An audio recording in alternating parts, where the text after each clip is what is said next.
तो बच्चों अभी हमने देखा कि कोई भी लिक्विड हो, कोई भी फ्लूइड हो, उसमें अगर आप कोई सरफेस डालते हैं तो फ्लूइड किस डायरेक्शन में फोर्स लगाता है? Obviously perpendicular to surface. अभी तो हमने डिटेल में समझाया था इसको। कोई भी सरफेस हो, इस तरह का कर्व्ड भी हो, तो फ्लूइड किस डायरेक्शन में फोर्स लगाएगा? Perpendicular to surface. उसी तरह सरफेस किस डायरेक्शन में फोर्स लगाएगा? वो भी लगाएगा परपेंडिकुलर टू सरफेस। तो in hydrostatics the force by a fluid on any surface is perpendicular to the surface. अब परपेंडिकुलर टू द सरफेस कौन सा डायरेक्शन होगा? मान लीजिए कि आपने एक छोटा सा कोई सरफेस लिया है, चाहे वो क्वाड्रिलेटरल शेप का, रेक्टेंगल शेप का हो, या सर्कुलर शेप का हो, या वो एलिप्स शेप का हो। ये छोटा सा सरफेस है, इसलिए इसको हमने फ्लैट सरफेस मान लिया है। तो इसके करस्पॉन्डिंग आप एक एरिया वेक्टर डिफाइन कर सकते हैं। अब तक तो हम लोग पढ़ते आ रहे हैं ना कि एरिया तो एक स्केलर होता है, 1 मीटर स्क्वायर, 2 मीटर स्क्वायर, लेकिन हम लोग एरिया को एज अ वेक्टर भी ट्रीट कर सकते हैं। आगे जब आप लोग इलेक्ट्रोस्टैटिक्स में गॉस लॉ वगैरह देखेंगे तो एरिया वेक्टर का आपको काफ़ी यूज़ करना पड़ेगा। तो इसलिए मैं ये कॉन्सेप्ट यहीं पर इंट्रोड्यूस कर दे रहा हूँ। एरिया वेक्टर क्या होता है? जितना उस सरफेस एलिमेंट का एरिया हो, मैग्नीट्यूड हो, वो उस एरिया वेक्टर का मैग्नीट्यूड हो जाता है। और डायरेक्शन हम लोग एक आउटवर्ड नॉर्मल ले लेते हैं। आउटवर्ड नॉर्मल मतलब बाहर की तरफ निकलता हुआ नॉर्मल। तो ये जो ए वेक्टर हो गया ना, ये हो गया एरिया वेक्टर। इस कॉन्सेप्ट को हमने क्यों इंट्रोड्यूस किया? इसलिए इंट्रोड्यूस किया क्योंकि बार बार मैं तब से बोल रहा हूँ ना कि जो फ्लूइड होता है वो किसी सरफेस पे फोर्स लगाता है तो परपेंडिकुलर टू सरफेस लगाता है, यानी कि वो along the area vector force लगाएगा। तो अगर एक सरफेस है उसमें अगर फोर्स लग रहा है तो देखिए फोर्स किस डायरेक्शन में लगेगा? Normal to surface. यहाँ तो हमने टेंजेंशियल टू सरफेस एक डायरेक्शन दिखाया है। ये एक जनरल केस के लिए हो सकता है कि अगर कोई सॉलिड है तो वो सॉलिड तो फोर्स किसी भी डायरेक्शन में लगा सकता है, इस डायरेक्शन में लगा सकता है, और उस फोर्स का एक कंपोनेंट हो जाता है डीएफ टेंजेंशियल और एक हो जाता है डीएफ नॉर्मल। लेकिन जब हम लोग फ्लूइड की बात करते हैं तो हाइड्रोस्टैटिक्स में fluid can not apply force in the tangential direction on any surface, यानी कि ये जो टेंजेंशियल वाला कंपोनेंट है ये ख़त्म हो जाता है। यानी कि हाइड्रोस्टैटिक्स में फ्लूइड जो भी फोर्स लगाता है किसी सरफेस पे, या सरफेस कोई भी फोर्स लगाता है फ्लूइड पे, सब के सब किस डायरेक्शन में होते हैं? Along the normal, along the area vector होता है। और यहाँ एक चीज़ और ध्यान में रखिए कि सरफेस कैसा भी हो, गोल वगैरह भी हो, कुछ भी हो, लेकिन आप उसमें भी एक बहुत ही छोटा एकदम इनफिनिटेसिमल एरिया का अगर छोटा सा अगर आप सरफेस एरिया ले रहे हैं तो उसको आप एक फ्लैट सरफेस में अप्रॉक्सीमेट कर सकते हैं। उस फ्लैट सरफेस का एक आउटवर्ड नॉर्मल आपको मिल जाएगा, वो डायरेक्शन हो गया ए वेक्टर। तो आप कोई भी सरफेस लीजिए, आप एक छोटा सा अगर उसका एक टुकड़ा लेंगे तो वो तो बिल्कुल फ्लैट सरफेस ही दिखेगा ना आपको। जैसे कि मान लीजिए कि अर्थ है, अगर आप उस अर्थ पे एक 1 सेंटीमीटर स्क्वायर का एक छोटा सा टुकड़ा ले लेते हैं तो वो क्या होगा? आपको फ्लैट ही दिखता है। तो वो जो टुकड़ा जो फ्लैट है उसके परपेंडिकुलर आउटवर्ड नॉर्मल में जो हम लोग एरिया वेक्टर ले लेते हैं, उसी एरिया वेक्टर के डायरेक्शन में फोर्स लगता है। ठीक है, मान लीजिए कि ये सरफेस है, फ्लूइड यहाँ पर नीचे में है, तो फ्लूइड जो है वो इस डायरेक्शन में फोर्स लगाएगा, आउटवर्ड नॉर्मल डायरेक्शन में। और सरफेस जो है वो फोर्स किस डायरेक्शन में लगाएगा? ठीक इसी का उल्टा, बाय न्यूटन्स थर्ड लॉ। तो मान लीजिए कि ये एक सरफेस है और इसके अंदर में यहाँ पर फ्लूइड कंटेंड है। तो फ्लूइड इस सरफेस के एक छोटा सा टुकड़ा जिसका सरफेस एरिया डेल्टा एस है और ये डेल्टा एस एरिया वेक्टर है, इस छोटे से टुकड़े पे फ्लूइड किस डायरेक्शन में फोर्स लगाएगा? ऑब्वियसली नॉर्मल डायरेक्शन में लगाएगा। और ध्यान दीजिए कि ये फ्लूइड है, इसलिए इस पर ये रिस्ट्रिक्शन है कि ये जो भी फोर्स लगाएगा along the normal to the surface लगाएगा। सॉलिड में ऐसा कोई रिस्ट्रिक्शन नहीं होता है। अगर मान लीजिए कि ये एक सॉलिड बॉडी है तो इस पर फोर्स किसी भी डायरेक्शन में लग सकता है, इस डायरेक्शन में भी लग सकता है, ऐसे भी लग सकता है, ऐसे भी लग सकता है, किसी भी डायरेक्शन में फोर्स लग सकता है। तो सॉलिड के केस में कोई रिस्ट्रिक्शन नहीं होता है। लेकिन फ्लूइड के केस में रिस्ट्रिक्शन क्या होता है कि जो अंदर का फ्लूइड है वो भी फोर्स लगाएगा अलोंग द नॉर्मल, और जो सरफेस भी फोर्स लगाएगा फ्लूइड पे वो भी किस डायरेक्शन में लगेगा? Perpendicular to the surface area, यानी कि along this surface area vector. तो अब जब हम लोग जानते हैं कि फ्लूइड में जो भी फोर्स लगना है सब फोर्स सरफेस एरिया के परपेंडिकुलर ही लगना है, ओब्लिक डायरेक्शन में लग ही नहीं सकता है। जो भी फोर्स लगना है वो सरफेस एरिया के परपेंडिकुलर ही लगना है। तो इस फोर्स को रिप्रेजेंट करने का एक कन्वीनियंट तरीका ये होता है कि हम लोग प्रेशर के टर्म्स में बात करें। और प्रेशर को कैसे डिफाइन कर देते हैं? प्रेशर को डिफाइन करते हैं कि मान लीजिए कि अंदर में जो फ्लूइड है वो इस छोटे से एरिया डेल्टा एस पे डेल्टा एफ फोर्स लगा रहा है। और ये डेल्टा एस क्या है? ये जो छोटा सा एरिया है ना उसका एरिया वेक्टर है। अब कहीं कहीं मैं डेल्टा एस यूज़ करूँगा, कहीं मैं डेल्टा ए यूज़ करूँगा, दोनों नोटेशन चलता है। कुछ बुक्स में डेल्टा एस रहता है, कुछ बुक्स में डेल्टा ए रहता है, मतलब एक ही है, सरफेस एरिया। इसका हम लोग जब मैग्नीट्यूड लेंगे तो वो हो जाएगा magnitude of this surface area. उसमें आपने एक डायरेक्शन लगा दिया आउटवर्ड नॉर्मल, तो ये डेल्टा एस एक वेक्टर बन गया, एरिया वेक्टर बन गया। तो प्रेशर हम लोग कैसे डिफाइन करते हैं? प्रेशर को हम लोग लिख देते हैं force on this small strip या small area delta F divided by delta S. अब इस नोटेशन में एक छोटी सी प्रॉब्लम है। प्रॉब्लम ये है कि ये डेल्टा एस है, तो आप इस सरफेस में किस जगह का प्रेशर बता रहे हैं? क्योंकि हो सकता है कि इस सरफेस एरिया जो वाइट कलर का है उसके डिफरेंट पॉइंट्स पे ये रेशियो अलग अलग आ जाए। हो सकता है, बिल्कुल हो सकता है। तो इस प्रॉब्लम को दूर करने के लिए हम लोग जनरली ये ले लेते हैं कि भाई ऐसा कर दो, pressure is equal to limit delta S tends to zero delta F by delta S. इसका मतलब ये हुआ कि जो भी पॉइंट है ना यहाँ पर, उस पॉइंट के आसपास एक आप बहुत ही छोटा इनफिनिटेसिमल एरिया का एक छोटा सा एरिया एलिमेंट लेते हैं। उस छोटे से एरिया एलिमेंट पे कितना फोर्स हुआ? Delta F. उसका रेशियो लेते हैं किस चीज़ के साथ? एरिया के मैग्नीट्यूड के साथ। तो यहाँ पे जो पॉइंट पी है उस पॉइंट पी के आसपास एक बहुत ही छोटे से एरिया का आपने एक एरिया एलिमेंट ले लिया। उस पर कितना फोर्स फ्लूइड लगा रहा है? मान लेते हैं कि डेल्टा एफ फोर्स लगा रहा है, तो delta F by delta S किया, तो ये जो रेशियो है under the condition limit delta S tends to zero, ये जो आ गया ये हो गया प्रेशर। ठीक है। अब इस रेशियो से आप ये भी लिख सकते हैं कि डेल्टा एफ क्या हो जाएगा? Delta F this is equal to P times delta S. हम लोग ये अज्यूम कर रहे हैं कि ये P उस छोटे से एरिया पे कांस्टेंट है। जो नॉर्मल डिफरेंशियल कैलकुलस का अजम्पशन होता है ना कि अगर डेल्टा S बहुत ही छोटा है तो इस छोटे से एरिया में P की वैल्यू हर जगह कांस्टेंट है। अब यहाँ से ये बताइए कि P का यूनिट क्या होगा? बहुत सिंपल है, डेल्टा F तो इसका यूनिट हो गया न्यूटन, इसका यूनिट हो जाएगा मीटर स्क्वायर, तो प्रेशर का यूनिट होता है न्यूटन पर मीटर स्क्वायर, इसको पास्कल भी लिखते हैं। अब दूसरी इंपॉर्टेंट बात यह है कि ये जो P है प्रेशर, ये स्केलर क्वांटिटी है या वेक्टर क्वांटिटी है? इसमें बहुत कन्फ्यूजन होता है, खास करके जो बच्चे क्लास 8 या 9 में होते हैं ना, उनको लगता है कि अच्छा ये प्रेशर तो डाउनवर्ड डायरेक्शन में लग रहा है, अपवर्ड लग रहा है, प्रेशर इधर लग रहा है, प्रेशर इधर भी लग रहा है, इधर भी लग रहा है, तो प्रेशर के पास कुछ डायरेक्शन है तो प्रेशर वेक्टर हो गया। नहीं, ये बिल्कुल गलत है। प्रेशर जो है वो स्केलर है, ध्यान रखिए, pressure is a scalar quantity. तो अब आप कहेंगे कि नहीं सर, आप देखिए ये तो बता रहे हैं कि प्रेशर देखो बाहर की तरफ लग रहा है, यहाँ से फ्लूइड ऐसे लगा रहा है। तो देखो यहाँ से जो ऐसे लगा रहा है ना, हम लोग जब फ्री बॉडी डायग्राम वगैरह कुछ कुछ बनाते हैं तो उसमें हम लोग प्रेशर को नहीं दिखाते हैं, उसमें हम लोग किसको दिखाते हैं? फोर्स को दिखाते हैं। यहाँ भी आप देखिए, ये जो हमने लिखा है ना delta F is equal to P into delta S, delta F क्या है? Force acting on this small area, ये एक वेक्टर है।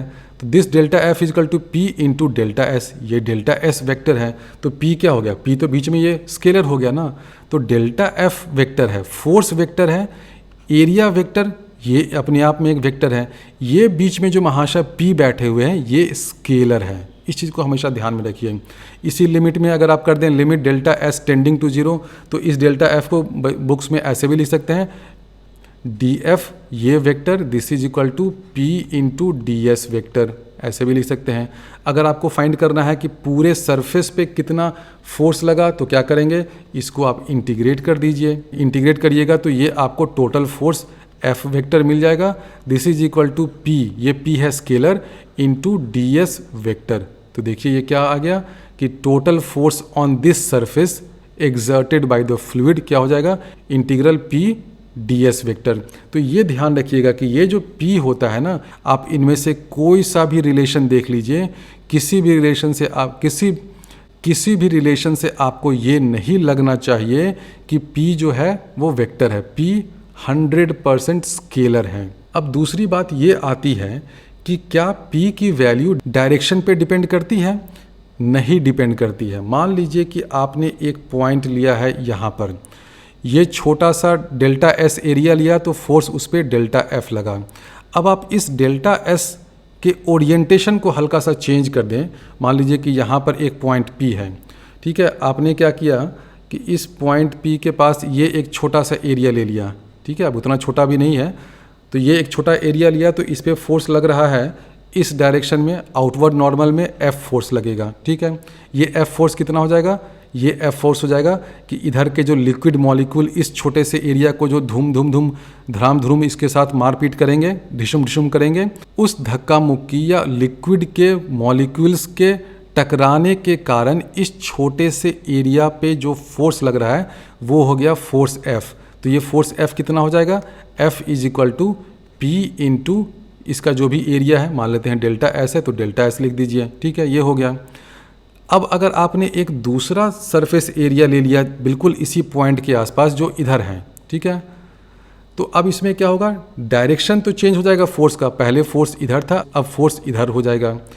फोर्स का डायरेक्शन चेंज हो जाएगा लेकिन फोर्स का मैग्नीट्यूड सेम रहेगा। क्यों सेम रहेगा? क्योंकि आप इसी पॉइंट के बिल्कुल आसपास है ना। तो इस पॉइंट के आसपास मान लीजिए कि ये एक पॉइंट है, इस पॉइंट के आसपास आपने एक छोटा सा सरफेस एरिया रख दिया है, ठीक है। ये सरफेस एरिया रख दिया है, तो इस सरफेस एरिया पे फोर्स क्यों लगता है? आप बेसिक माइक्रोस्कोपिक लेवल पे जाइए ना। आपने पानी के अंदर एक छोटा सा सरफेस एरिया रख दिया है, तो उस सरफेस एरिया पे पानी फोर्स क्यों अप्लाई करता है, कैसे अप्लाई करता है? इस पानी में खूब सारे मॉलिक्यूल्स होते हैं ना, वो मॉलिक्यूल्स अपने थर्मल एनर्जी या किसी और एनर्जी के कारण उछल कूद मचा रहे हैं, तो धराम इस सरफेस एरिया पे वो अटैक करते हैं। उनके कारण एक फोर्स लगता है जिसका direction perpendicular to surface area हो गया और मैग्नीट्यूड हो गया P इंटू डेल्टा एस। तो अब आपने क्या किया है कि उसी पॉइंट के बगल में लेकिन थोड़ा सा ओरिएंटेशन चेंज करके सेम एरिया का एक प्लेट रख दिया है या सरफेस एलिमेंट रख दिया है। तो उस पर फोर्स कितना लगेगा? सेम फोर्स लगना है ना, क्योंकि अगर आप एक पॉइंट ले लेते हैं यहाँ पे तो लिक्विड के अंदर तो मॉलिक्यूल्स का मोशन तो बिल्कुल रैंडम हो रहा है। अगर 10 मॉलिक्यूल इधर की तरफ अटैक कर रहे हैं तो 10 मॉलिक्यूल इधर भी अटैक कर रहे होंगे, क्योंकि ये रैंडम होता है ना सब कुछ। तो और रैंडम मोशन में आप ये नहीं कह सकते हैं कि नहीं एक डायरेक्शन में तो अगर आपने एक प्लेट रखा है तो उस पर तो 10 मॉलिक्यूल अटैक करेंगे और इधर के डायरेक्शन में अगर आपने एक प्लेट रखा है तो यहाँ पर 5 ही मॉलिक्यूल अटैक करेंगे। ऐसा नहीं होता है ना। आप लिक्विड के अंदर अगर घुस गए हैं तो वहाँ पे तो बिल्कुल होमोजेनियस टाइप का रहता है ना। अगर 10 मॉलिक्यूल लेफ़्ट से राइट अटैक कर रहा है तो 10 ही मॉलिक्यूल राइट से लेफ्ट भी अटैक करेगा। यानी कि कहने का मतलब ये है कि माइक्रोस्कोपिक लेवल पे अगर आप घुस जाएंगे, अब इतना डिटेल में आपको इस चीज़ के लिए जिरह करने की भी ज़रूरत नहीं है, क्योंकि बहुत से बुक्स में इसको इतना लिखते भी नहीं है, सीधे लिख देते हैं कि pressure is same in all direction. अब मेरी आदत है क्योंकि मैं हर छोटी छोटी चीज़ पे बिल्कुल जिरह करने लगता हूँ, उस पर आर्गूमेंट में घुस जाता हूँ, तो इसलिए इतना डिटेल में समझा रहा हूँ कि आपने एक पॉइंट लिया है, उस पॉइंट के दाहिने में आप एक प्लेट रखिए या ऊपर रखिए, नीचे रखिए, या प्लेट को यहाँ रख दीजिए, प्लेट को इधर रख दीजिए। प्लेट का ओरिएंटेशन मतलब उसका एंगल चेंज करते रहिए। आप कुछ भी करिए, इन प्लेट्स पे अगर उनका एरिया सेम है तो प्लेट्स पे जो फोर्स लगेगा ना, उस फोर्स का मैग्नीट्यूड सेम होगा। अगर इधर 10 न्यूटन लग रहा है तो इधर भी 10 न्यूटन लगेगा, इधर भी 10 न्यूटन लगेगा, इधर भी 10 न्यूटन लगेगा। हाँ, डायरेक्शन अलग अलग हो जाएगा, क्योंकि डायरेक्शन का तो हमने खेला पहले ही ख़त्म कर दिया कि भाई हाइड्रोस्टैटिक्स की दुनिया में हो तो डायरेक्शन तो सरफेस एरिया के परपेंडिकुलर ही होना है, उसमें तो नो कॉम्प्रोमाइज़। लेकिन फोर्स तो कितना होगा? अगर इधर 10 न्यूटन लग रहा है तो इधर भी 10 होगा, इधर भी 10 होगा। क्यों होगा? क्योंकि फोर्स लग ही क्यों रहा है उस सरफेस एरिया पे? इस पॉइंट के आसपास जो लिक्विड मॉलिक्यूल्स हैं ना, वो उछल कूद कर रहे हैं, कोलिजन्स कर रहे हैं इस सरफेस एरिया से, उस कोलिजन के कारण फोर्स लग रहा है। तो अगर आप सरफेस एरिया को राइट में रखिए या टॉप कॉर्नर में रखिए या साउथ वेस्ट कॉर्नर में रखिए, कितना कोलिजन होगा वो उस चीज़ पे तो डिपेंड नहीं करता है, उस ओरिएंटेशन पे डिपेंड नहीं करता है। यानी कि फोर्स जो है वो हर ओरिएंटेशन में सेम होगा, फोर्स सेम होगा। और आपने ये भी अज्यूम कर रखा है कि जो सारे प्लेट्स हैं उनका सरफेस एरिया सेम है, यानी कि डेल्टा एफ सेम है और डेल्टा एस या डेल्टा ए सेम है। यानी कि हर डायरेक्शन में प्रेशर क्या हो जाएगा, प्रेशर सेम होगा।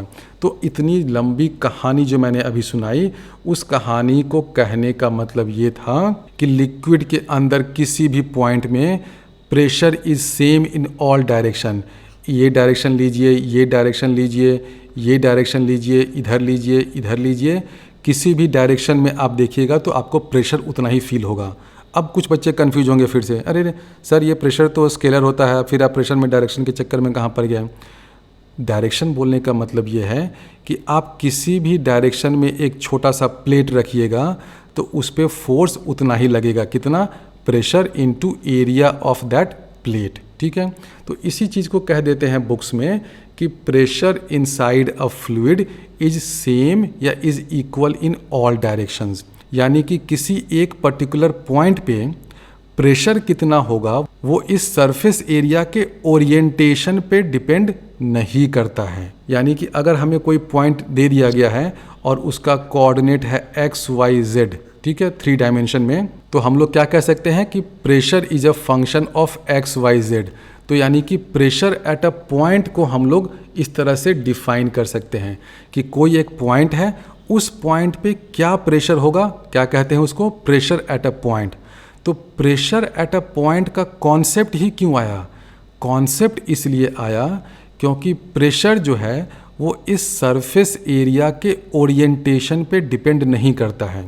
मान लीजिए कि ऐसा हो जाता कि प्रेशर जो है वो सरफेस एरिया के ओरिएंटेशन पे डिपेंड करता, तब तो आप प्रेशर एट अ पॉइंट का कॉन्सेप्ट नहीं लगा पाते ना। कोई आपसे पूछता कि बेटे बताओ तो 1 2 3 ये कोऑर्डिनेट है, यहाँ पर प्रेशर कितना है, तब बोलते हैं कि सर जी इस पे अगर आप नॉर्थ वेस्ट में प्लेट रखिएगा तो प्रेशर तो 10 पास्कल है, और अगर आपने प्लेट को साउथ वेस्ट कॉर्नर पे रखा तो प्रेशर 50 पास्कल है। तो ये तो बिल्कुल अनर्थ हो जाता, इसलिए वैसा होता नहीं है। प्रेशर जो है वो सारे डायरेक्शंस में सेम होता है, इसलिए हम लोग प्रेशर एट अ पॉइंट के कॉन्सेप्ट को इंट्रोड्यूस कर सकते हैं।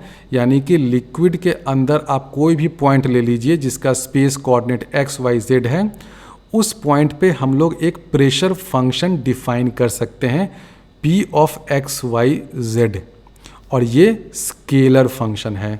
और हम लोग ये लिख सकते हैं कि the pressure at any point of a fluid is the same in every direction. अब बात आती है कि इस प्रेशर को कैसे फाइंड किया जाए।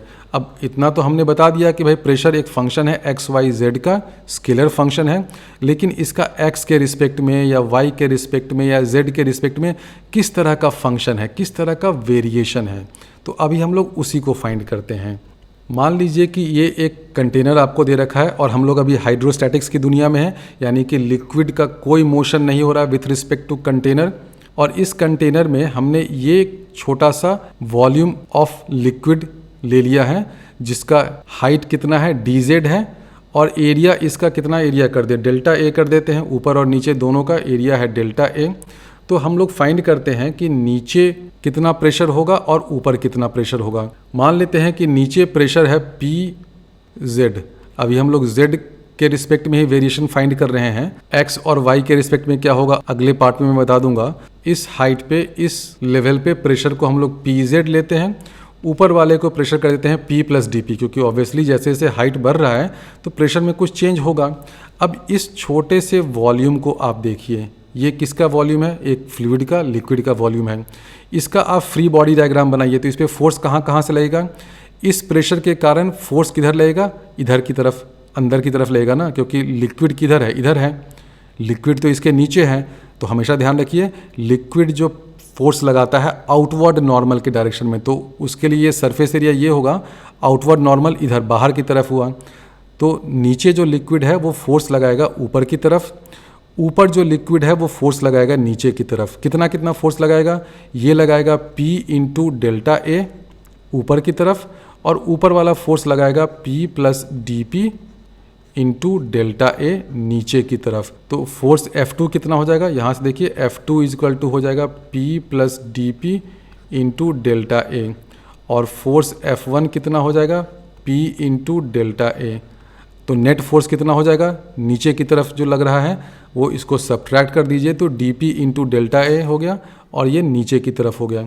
अब इस लिक्विड एलिमेंट में और कुछ फोर्स लग रहा है, इसका अपना वेट तो लगेगा ही mg, वो कितना हो जाएगा माइनस, वो नीचे की तरफ है इसलिए उसको भी माइनस कर रहे हैं, माइनस mg। अब इन दोनों का नेट कितना होना चाहिए, दिस इज इक्वल टू 0। ध्यान रखिए ये 0 होगा ना, क्योंकि ये जो फ्लूइड है ये रेस्ट में है, इसमें कोई एक्सेलरेशन नहीं हो रहा है, तो इसलिए this will be equal to 0। तो इस चीज़ को ध्यान में रखिए कि यहाँ पर क्योंकि एक्सेलरेशन नहीं हो रहा है इसलिए हम लोग यहाँ पर 0 लेंगे। आगे जब हम लोग एक्सेलरेटिंग फ्लूइड या पूरा का पूरा कंटेनर ही अगर एक्सेलरेट कर रहा है उस केस को कंसिडर करेंगे तो यहाँ पर हमें क्या लेना पड़ेगा, इज इक्वल टू करना पड़ेगा m into acceleration in z direction, AZ करना पड़ेगा। लेकिन अभी क्योंकि कोई एक्सेलरेशन नहीं हो रहा है इसलिए हमें इज इक्वल टू 0 ही लिखना पड़ेगा। तो ये क्लियर होगा सबको। अब ये m की वैल्यू क्या हो जाएगी, अगर इसकी डेंसिटी है रो तो m हो जाएगा डेंसिटी इंटू वॉल्यूम, वॉल्यूम क्या हो जाएगा डेल्टा ए हो गया एरिया इंटू वॉल्यूम के लिए कर दीजिए dz। तो m की जगह हम लोग ये चीज़ डाल दें और इस dp वगैरह को उधर ले जाएं और सिंप्लीफाई करिए।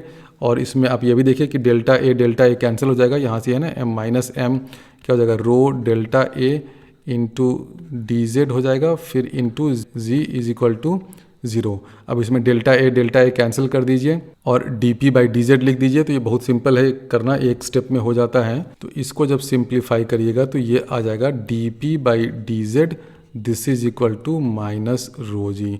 अब इसको हम लोग dp बाई dz लिखें या हम लोग चाहें तो इसको del p by del z भी लिख सकते हैं। ऐसा क्यों लिख रहे हैं, ऐसा हम लोग इसलिए लिख रहे हैं क्योंकि प्रेशर, अभी मैंने क्या बताया था, pressure is a function of x y z, ठीक है।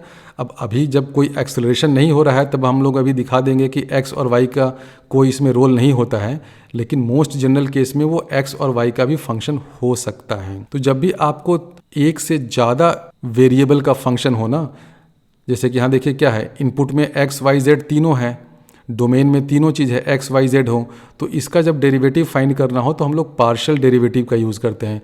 ये आप लोगों ने वर्क एनर्जी वाले चैप्टर में भी देखा ही होगा। इसका मतलब क्या होता है, del p by del z का मतलब हो गया कि derivative of pressure p with respect to z keeping x and y constant. इसका मतलब यही होता है कि x और y को कांस्टेंट मानते हुए z के रिस्पेक्ट में p को डिफरेंशिएट करिए तो वो हो जाता है del p by del z। तो इसको आप del p by del z भी लिख सकते हैं या सीधे सीधे dp बाई dz लिखिए, कोई अंतर नहीं पड़ता है। क्योंकि अभी के केस में हम लोग अभी दिखा देंगे कि जो प्रेशर है ना वो सिर्फ विथ रिस्पेक्ट टू z ही वैरी कर रहा है। ये मान लेते हैं कि x डायरेक्शन है, ये वाला डायरेक्शन x डायरेक्शन है। तो अब कंसिडर करिए कि लिक्विड जो इस हॉरिजॉन्टल सिलेंडर में कंटेंड है, इधर मान लेते हैं कि प्रेशर P1 है, इधर प्रेशर P2 है। तो नेट फोर्स कितना लगेगा इस पर, आप नेट फोर्स करिएगा तो हो जाएगा P1 minus P2 into delta ए। अब ये हाइड्रोस्टैटिक्स का केस है, यानी कि एक्सेलरेशन कुछ हो नहीं रहा है, तो net force is equal to mass into acceleration यानी कि 0। तो इससे आपको मिल जाएगा कि P1 is equal to P2। तो ये आपको दिखा रहा है कि अगर हम लोग x डायरेक्शन में एक हॉरिजॉन्टल लेवल में अगर आगे बढ़ें तो ये जो दोनों पॉइंट्स है ना इनका प्रेशर सेम है। तो ये चीज़ अभी हमने x डायरेक्शन के लिए डिराइव किया है, सेम चीज़ आप y डायरेक्शन के लिए भी डिराइव कर सकते हैं। y direction into the plane of paper होगा, तो उसमें भी जब आप ऐसा ही एक हॉरिजॉन्टल सिलेंडर लेंगे, उसके अंदर के लिक्विड के मोशन को एनालाइज करेंगे, तो नेट फोर्स उस हॉरिजॉन्टल सिलेंडर पे 0 होना है क्योंकि एक्सेलरेशन तो है नहीं, नेट फोर्स 0 होना है, यानी कि P1 is equal to P2 हो जाएगा। तो आप हॉरिजॉन्टल प्लेन में कोई भी दो पॉइंट ले लीजिए जो सेम हाइट पर हैं, सेम लेवल पे हैं, उनका प्रेशर सेम होता है। और z डायरेक्शन में प्रेशर का वेरिएशन कैसे होता है, dp by dz is equal to minus rho g. तो ये आपको क्या दिखा रहा है कि जैसे जैसे हाइट इंक्रीज कर रहा है, जैसे जैसे dz बढ़ रहा है, प्रेशर घट रहा है। क्योंकि देखिए ये रेशियो नेगेटिव है ना, तो एज z इंक्रीजेज, यानी कि अगर आप ऊपर जा रहे हैं तो प्रेशर क्या होगा, प्रेशर घटेगा। आप जैसे जैसे इस कंटेनर में ऊपर जाइएगा प्रेशर घटेगा। इस रिलेशन को आप इंटीग्रेट करके किसी दो पॉइंट के बीच में प्रेशर डिफरेंस फाइंड कर सकते हैं। मान लीजिए कि ये पॉइंट है जो z इज इक्वल टू 0 पे है, ये एक पॉइंट है जो z is equal to h पे है। यहाँ पे प्रेशर हम लोग P1 ले लेते हैं, यहाँ पे प्रेशर P2 ले लेते हैं। तो जब इस इक्वेशन को इंटीग्रेट करिएगा तो क्या हो जाएगा, dP इज इक्वल टू, बहुत सिंपल है, माइनस रो जी dz है। प्रेशर है P1 at height z is equal to 0 और z is equal to h पे प्रेशर क्या है P2। तो इसको जब करिएगा तो ये हो जाएगा P2 minus P1 is equal to minus rho g h. तो यहाँ से आपको क्या मिल गया, P2 is equal to P1 minus rho g h. तो इस रिलेशन से देखिए आपको क्या मिल रहा है, इस रिलेशन से ये मिल रहा है कि लोअर पॉइंट यहाँ पर प्रेशर P1 था, हम लोग ऊपर गए h हाइट से तो प्रेशर घटा, कितने से घटा, रो जी एच से घटा। हाइड्रोस्टैटिक्स में आपको और कुछ नहीं देखना, बस ये देखना है कि अगर आप h हाइट से ऊपर जा रहे हैं तो प्रेशर रो जी एच से घटेगा, अगर आप h हाइट से नीचे आ रहे हैं तो प्रेशर रो जी एच से बढ़ेगा। बस ये सिंपल फंडा है। और ये कहाँ से आता है, वो इस चीज़ से आता है, dP by dz is equal to minus rho g. तो अब मैं आपको प्रेशर के बारे में 2-3 बहुत ही अच्छे स्टेटमेंट्स बता देता हूं जिनका यूज़ करके आप बहुत सारे हाइड्रोस्टैटिक्स के प्रॉब्लम सॉल्व कर सकते हैं। पहला तो मैंने बता ही दिया था, the pressure at any point of a fluid is the same in every direction. दूसरा ये भी मैंने बता दिया था पहले कि the pressure of a fluid और force by fluid on any surface with which it is in contact is perpendicular to the surface. होना ही है, प्रेशर हो या फोर्स हो हमेशा सरफेस के परपेंडिकुलर होता है। इस चीज़ को तो मैंने 50 बार अब तक बता दिया है। तीसरा पॉइंट है जिसका यूज़ करके आप हाइड्रोस्टैटिक्स के बहुत सारे प्रॉब्लम सॉल्व कर सकते हैं कि any 2 points at the same elevation in a continuous mass of the same static fluid will be at the same pressure. अभी मैंने आपको रूल में लिख करके दिखाया था ना, क्या दिखाया था कि dP बाई dz ये क्या आ गया था, माइनस रो जी। हाइड्रोस्टैटिक्स में यही होता है, यानी कि प्रेशर जो है वो हाइट से चेंज होता है। अगर आप ऊपर जा रहे हैं तो प्रेशर घट रहा है, नीचे जा रहे हैं तो प्रेशर बढ़ रहा है। तो प्रेशर जो है वो z डायरेक्शन में बढ़ या घट रहा है।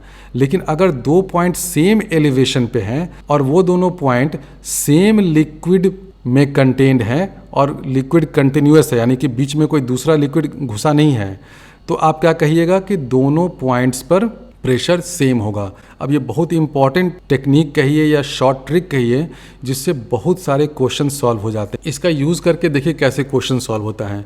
ये एक बड़ा सा कंटेनर दे रखा है, ये फ्री सरफेस है, ये दिखा रहा है कि ये वाला सरफेस जो है वो यहाँ पर एटमॉस्फेरिक प्रेशर होगा। ये जो ऐसा ऐसा सिंबल होता है ना, वो ये भी दिखाता है कि यहाँ पर एटमॉस्फेरिक प्रेशर मान लीजिए, जो अर्थिंग टाइप का सिंबल होता है। अब देखिए क्या होगा, ये point A B C D चारों सेम एलिवेशन पे हैं, सेम डेप्थ पे हैं, तो क्या इन चारों पॉइंट्स में प्रेशर सेम होगा? बिल्कुल सेम होगा। आप कह सकते हैं कि pressure at A is equal to pressure at B is equal to pressure at C is equal to pressure at D। बिल्कुल होना ही है, क्योंकि देखिए चारों पॉइंट्स क्या है, सेम एलिवेशन पे हैं, ठीक है, और चारों पॉइंट जो है वो सेम मीडियम में कंटिन्यूसली कनेक्टेड हैं। तो ऐसा जब भी आपको कुछ चेक करना हो ना कि प्रेशर सेम है कि नहीं है, तो 2 फंडामेंटल चीज़ें आप ज़रूर देखिए। पहली बात तो दोनों पॉइंट्स सेम लेवल पे होना चाहिए। दूसरी इम्पॉर्टेंट बात कि आप दोनों पॉइंट्स को किसी एक ऐसे पाथ से कनेक्ट कर सकते हैं और वो पाथ इंटायरली उसी मीडियम में कंटेन्ड होना चाहिए। जैसे कि देखिए हमने A और B को कनेक्ट कर दिया, उसी तरह हम लोग B और C को भी ऐसे कनेक्ट कर सकते हैं, हाँ कर सकते हैं। तो B और C का भी प्रेशर सेम होगा, C और D का भी प्रेशर सेम होगा, बिल्कुल हो सकता है। अब हम लोग नीचे वाले पॉइंट पे आ जाएं, इसका भी देखिए pressure at A this will be equal to pressure at B this will be equal to pressure at C। लेकिन क्या ये प्रेशर एट D के बराबर होगा? नहीं होगा। क्यों नहीं होगा? क्योंकि देखिए यहाँ पर मरकरी है, दूसरा मीडियम आ गया। ये जो पॉइंट है कैपिटल D वो सेम डेप्थ पे है, A B C D चारों के चारों सेम डेप्थ पे हैं। तो A और B इसका प्रेशर सेम होगा। क्यों सेम होगा? क्योंकि आप A से एक कोई पाथ लेते हैं, B तक पहुँच जाते हैं, ठीक है, पहुँच गए, प्रेशर सेम हो गया।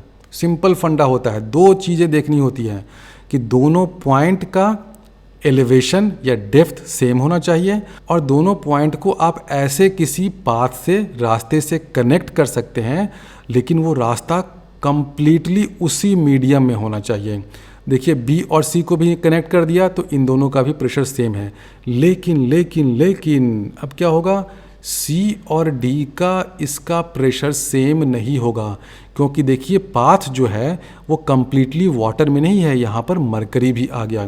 तो इस सिंपल फंडे को ध्यान में रखिएगा, कभी कोई गलती नहीं करिएगा कि दो पॉइंट्स का प्रेशर सेम है कि नहीं है।